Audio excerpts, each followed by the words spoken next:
Well, hello again. Grace chatting here with a new series on Is It Love or Limerence? So this is the first in a series of videos on this topic.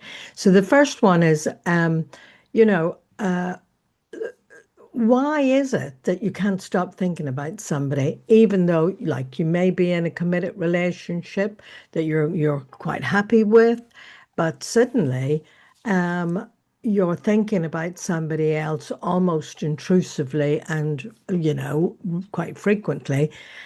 So even when like, you shouldn't. So what this series is about is that there's a particular kind of experience that many women have, but actually very few have been talking about it. But it's starting to be talked about more and more now.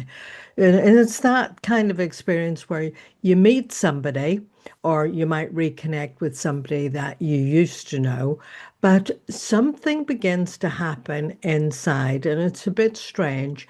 And you find yourself thinking about them much more than you expected. You notice things you wouldn't normally take that much notice of about them, a message or a pause or a change in their tone. And before you know it, you're kind of ruminating about them and wondering about them. They're in your thoughts way more than like feels reasonable.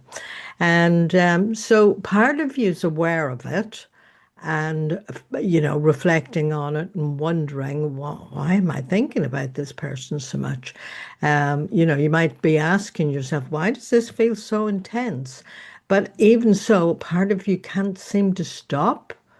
And then there comes a point where you're thinking about them so much and so preoccupied and wondering about them and their life that you start to think to yourself, is this love? Am I falling in love with this person?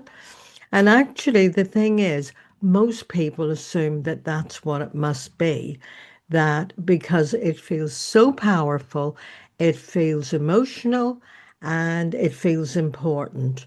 And, it is very, very intense. So, people jump to the conclusion, well, it must be love. I must be falling in love with this person. But here's the question I want to put to you. What if it's not that? If that's not what it is, what if it's something else happening here? Something with a pattern and with a structure, and you just don't know what it is. So just stay with me. In the next video, I'm going to introduce you to something that might just change how you understand this completely. So if this feels familiar to you in any way, the next video will help you to name what is really going on. Bye for now. See you in the next video.